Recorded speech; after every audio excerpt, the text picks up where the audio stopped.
নমস্কার বন্ধুরা, কেমন আছো তোমরা সবাই? আশা করি সবাই খুব ভালো আছো। আমিও খুব ভালো আছি। যে যেখান থেকে আমার ভিডিওটা দেখছো, বড়দেরকে প্রণাম আর ছোটোদেরকে অনেক ভালোবাসা জানিয়ে আজকের ভিডিওটা শুরু করছি। আজ দোল পূর্ণিমা, আর সকলকে জানাই দোল পূর্ণিমার অনেক অনেক শুভেচ্ছা। আর আমিও আমার রাধা গোবিন্দের চরণে আবির দিয়ে আজকে দোল পূর্ণিমা উদযাপন করছি। তো সকালবেলায় প্রথমে মাসি রাধা গোবিন্দের চরণে আবির দিয়েছে, আর এরপর আমি স্নান করে উঠে আবার গোবিন্দের চরণে আবির দিয়ে গোবিন্দের গালে আবির মাখিয়ে আজকে দোলযাত্রা শুরু করছি।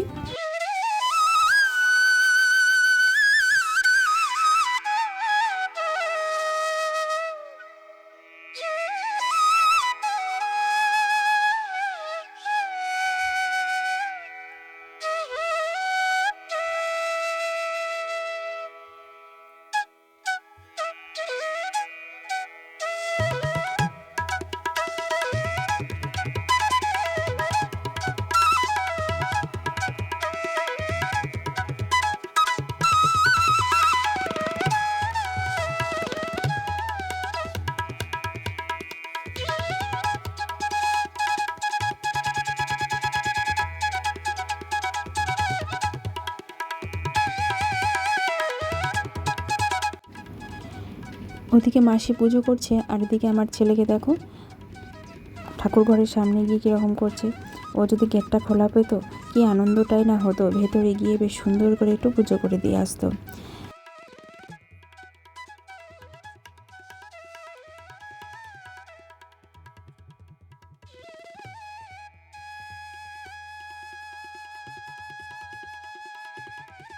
এদিকে মোটামুটি কাজকাম আমার শেষ হয়ে গেছে, আর এরপর আমি ফুচকাটার জন্য একটু ভাত বসাবো।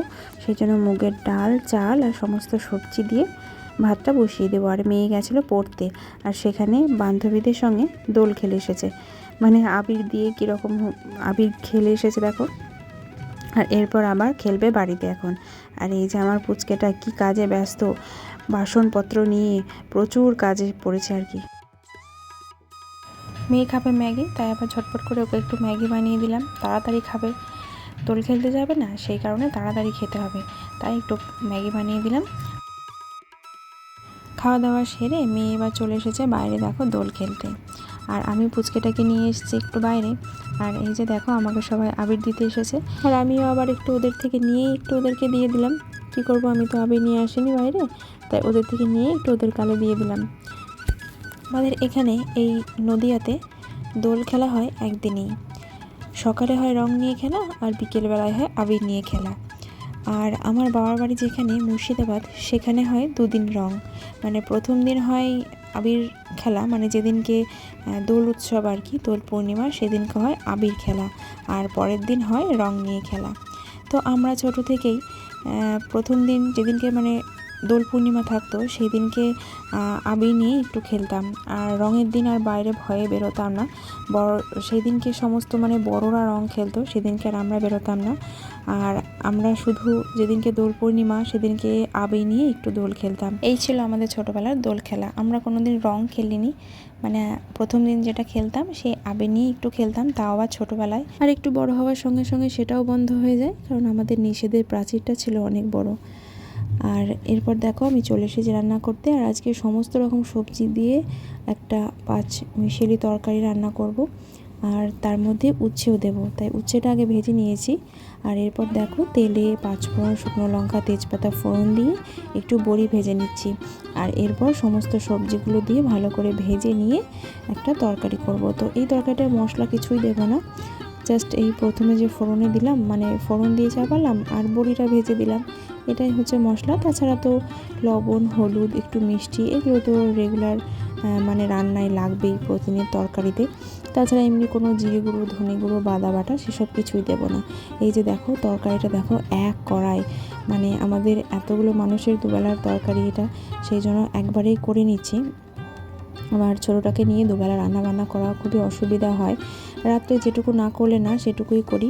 আর তাই যতটা মানে পারি চেষ্টা করি দিনের বেলাতে করে রাখতে, মানে এবেলাতে রান্নাটা সেরে রাখতে চেষ্টা করি। আর তাই তরকারিটা অনেকটা করেই করলাম আর কি, যাতে দুবেলা হয়ে যাবে। আর এই দেখো আমার ছোটোটা কী করছে, দেখো কাপড় কাচ্ছে, ঘর মুছছে। আমার কোনো চিন্তা আছে বলো? আমার ছেলেটা কত বড় হয়ে গেছে, কাপড় কেচে দিচ্ছে, ঘর মুছে দিচ্ছে, আমার আর কোনো চিন্তা নেই। তো এবার থেকে ওকেই সব দিয়ে দেবো কাজগুলো। আর সামনে বছর থেকে হয়তো আমার এই পুচকেটাও রং খেলার জন্য তোড়জোড় শুরু করবে। এবারই ও দিদিকে দেখছে আর বারবার বাইরে যাওয়ার চেষ্টা করছে, মানে বাইরে যেতে বলছে, যেহেতু ওর দিদি বাইরে গিয়ে রং খেলছে তাই বারবার দেখাচ্ছে বাইরে যাবে। আর এই যে আমার মেয়ে এত রং খেলেছে, দেখো রং তুলতে পারেনি, রংটাই পরিষ্কার করতে পারেনি। একে তো মুখে কিছু একটু র্যাশ বেরোচ্ছে, তারপরে আবার এই রং টং দিয়ে আরও র্যাশ বেরোবে মুখে। এখন বাজে 3টে মতো, আমাদের খাওয়া দাওয়া সব কমপ্লিট। এবার আমার ছেলেটা একটু ঘুমিয়েছিল, জানো তো, আমার কাছে ঘুমিয়েছিল, কিন্তু যেই আমি নিয়ে এসে শোয়াতে গেলাম আর অমনি উঠে পড়লো। আর এরপর দেখো দিদিভাই তাকে জল খাওয়াচ্ছে, আর তার কি কান্না! এ বাবা, দেখি কানেরটার রং তো পুরো চেঞ্জ হয়ে গেছে। কানেরটার রং ছিল সবুজ, আর কীরকম রংটা হয়ে গেছে দেখো, একটা উদ্ভট কালার মনে হচ্ছে দেখি। এরপর আবার মেয়ে চেষ্টা করছে ওকে একটু ঘুম পাড়ানোর। ও কি আর ঘুমায়? ও তো পুরো গুন্ডা, ওর ঘুম উড়ে গেছে। এবার শুরু হবে খেলা, আর ও খেলা করবে আর আমাদের একটু শুতেও দেবে না।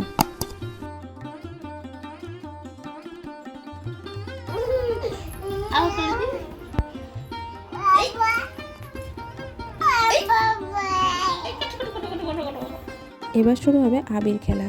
ওই যে বললাম না, আমাদের এখানে সকালবেলায় রং হয় আর বিকেলবেলায় আবির হয়, তো তাই ওরা সকালবেলায় রং খেলেছে আর এখন বিকেলবেলায় আবির খেলবে।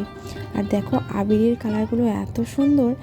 আগেকার সময়ে, মানে আমাদের সময়ে, তখন আবিরের কালার মানে আমরা একটা কালারই বুঝতাম, গোলাপি কালার।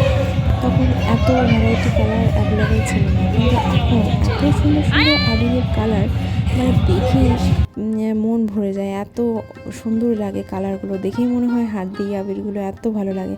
তো এই দেখো আমিও আবার একটু পুচকেটাকে বাইরে নিয়ে এসেছি, ওরা সবাই আবির খেলছে দেখে, তো আমার পুচকেটাও কি খুশি ওদেরকে দেখে। আর আবির খেলা নিয়ম হচ্ছে, প্রথমে রাধা গোবিন্দের চরণে দিয়ে বা ঘরে যে ঠাকুর আছে সিংহাসনে, সেই ঠাকুরের চরণে দিয়ে, তারপর বড়দের চরণে দিয়ে প্রণাম করে তারপরে আবির খেলা শুরু। আর তাই এরা বকুলতলা দিয়ে এসেছে, মানে আমাদের সামনে যে গোবিন্দ মন্দির, সেই গোবিন্দ মন্দিরে আবির দিয়ে এসে এবার সবার পায়ে আবির দিয়ে আবির খেলা শুরু করেছে। তো বন্ধুরা, দোল খেলতে খেলতে তোমাদের কাছে একটাই অনুরোধ, প্লিজ আমার চ্যানেলটি যদি সাবস্ক্রাইব করা না থাকে অবশ্যই সাবস্ক্রাইব করে পাশে থাকা বেল বাটনটা প্রেস করে দিও। আর ভালো লাগলে অবশ্যই একটা কমেন্ট করে জানিও কেমন লাগলো, আর একটা লাইক করতে কিন্তু ভুলে যেও না।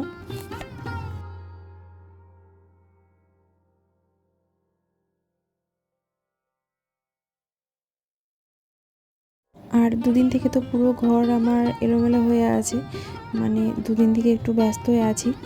আর তারপরে তো কালকে বসন্ত উৎসব গেল, আর তাই ঘর দূর ভালো করে পরিষ্কার করা হয়নি, গুছানো হয়নি। আর বিশেষ করে এসব জামা কাপড়গুলো কালকে বেরিয়েছিল, এগুলো একটু ভাঁজ করতে হবে। আর এখন আমি এগুলো ভাঁজ করে নিচ্ছি, আর আমার ছেলেকে রেখেছি নিচে, মানে নিচে মানে মেঝেতে বসিয়ে দিয়েছি ওকে, ও খেলা করছে। আর চারিদিকে গেটগুলো আমি লাগিয়ে দিয়েছি। আর ওকে আমি খাটের উপর রেখে এখন আর কাজ করতে পারি না, খাটের ওপর থেকে বারবার এদিক ওদিক চলে যায়, সেই জন্য আর খাটের উপরে বসিয়ে রাখতে পারি না। আর তাই নিচে বসিয়ে দিই, আর নিচে একটু খেলা দিই, খেলা টেলা করে। বড় বারান্দা আছে তো অসুবিধা নেই, বারান্দায় বসিয়ে দিই খেলা করে, তবে বারান্দাতেও যায় আবার ঘরেও আসে, তো এইভাবে খেলা করে আর আমি এদিকে কাজ করি।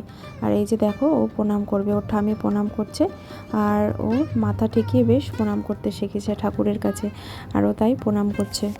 আর বন্ধুরা, যারা যারা এখন আমার ভিডিওটা দেখছো তারা অবশ্যই কমেন্ট করে জানাও তোমাদের ওখানে দোল খেলা কীরকম হয়, একই দিনে হয় নাকি একদিন দোল, মানে একদিন রং আর একদিন আবির খেলা হয়। আমার গোছগাছ মোটামুটি কমপ্লিট, গামলাতেও বেশ কিছু জামা কাপড় ছিল, সেগুলো গুছিয়ে নিলাম। আর এরপর আমি ছেলেকে একটু দুধ খাইয়ে দিলাম, দিয়ে এবার একটু রেডি হয়ে নিচ্ছি, ঝটপট বেরোবো মানে মন্দিরে যাব, বকুলতলায় গোবিন্দ মন্দিরে যাব একটু, আজকে যেহেতু হোলির দিন, আর বকুলতলায় কীর্তন হচ্ছে, কালকে মালসাভোগ হবে। আর তাই একটু রেডি হয়ে নিলাম, শাড়ি পরলাম, আর এরপর আমি মাথাটা আঁচড়ে নিচ্ছি, দিয়ে চলো ঝটপট রেডি হয়ে একটু যাব মন্দিরে, ছেলেকেও নিয়ে যাব। আর মেয়ে যাবে না, মেয়ে থাকবে বাড়িতে, ও পড়া করবে। আর ও তো এতক্ষণ হোলি খেলছিল, মন্দিরে ছিল, বাইরে ছিল, তাই ও আর যাবে না। আর মুখে সব আবির লেগেছিলো, তো মুখটা ধোয়ার আর সময় পেলাম না, থাকে যাই হোক, ছেলের টিস্যুটা দিয়ে মুখটা একটু মুছে নিলাম, এখন সময়ের খুব অভাব, তাই খুব তাড়াতাড়ি কাজ করতে হয়, মানে যতটা তাড়াতাড়ি সম্ভব, যত শর্টে কাটে সম্ভব সেইভাবে কাজ করতে হয়। তো ঝটপট একটু চুলটাকে কোনো রকমে আটকে নিয়ে একটু মুখে কম্প্যাক্ট দিলাম, দিয়ে একটা টিপ পরে নিলাম, ব্যাস হয়ে গেলাম রেডি। তো চলো এবার যাচ্ছি মন্দিরে।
মন্দির থেকে বাড়ি এসে এবার রাত্রের খাবার দাবার করব, আর রাত্রে করব ডাল সেদ্ধ, আলু সেদ্ধ, ভাত, আর মাদের রুটি হবে। মা খাবে, মাসি এসছে, মাসি খাবে, তো মায়েদের রুটি হবে, আমাদের ভাত। আর এদিকে বসিয়েছি আমার ছেলের জন্য জল, আর এখানে একটুখানা দুধ নিয়েছি ওকে যাওয়ার আগে, যেহেতু একটু দুধ খাইয়েছিলাম, এদিকে প্রায় 2.5-3 ঘন্টা হয়ে গেছে, তাই একটু দুধ খাওয়াবো এখন। আর এখন ঠান্ডা লেগেছে তো একদমই বেশি খেতে পারছে না, তাই একটু একটু করে একটু চেষ্টা করছি বারে বারে খাবারটা দেওয়ার। আর এই দেখো দুধ রুটিটা ভিজিয়ে দিচ্ছি, এটা আবার রাত্রেবেলায় খাওয়াবো। আর অল্প অল্প করে বারে বারে না দিলে ও একবারে তো একদমই খেতে পারছে না, ঠান্ডা লেগেছে, তাই যতটা সম্ভব অল্প করে দিচ্ছি আর একটু বারবার দেওয়ার চেষ্টা করছি। বন্ধুরা, তাহলে আজকের মতো ভিডিওটা এখানেই শেষ করছি। সবাই ভালো থাকবে, সুস্থ থাকবে, দেখা হবে আগামীকাল আবারও একটা নতুন ভিডিওতে। আর তোমরা দোল উৎসব কেমন করে কাটালে অবশ্যই কিন্তু আমাকে কমেন্ট করে জানিও। আর তোমরা কি দোল খেলেছো না খেলোনি সেটা অবশ্যই কিন্তু কমেন্ট করো।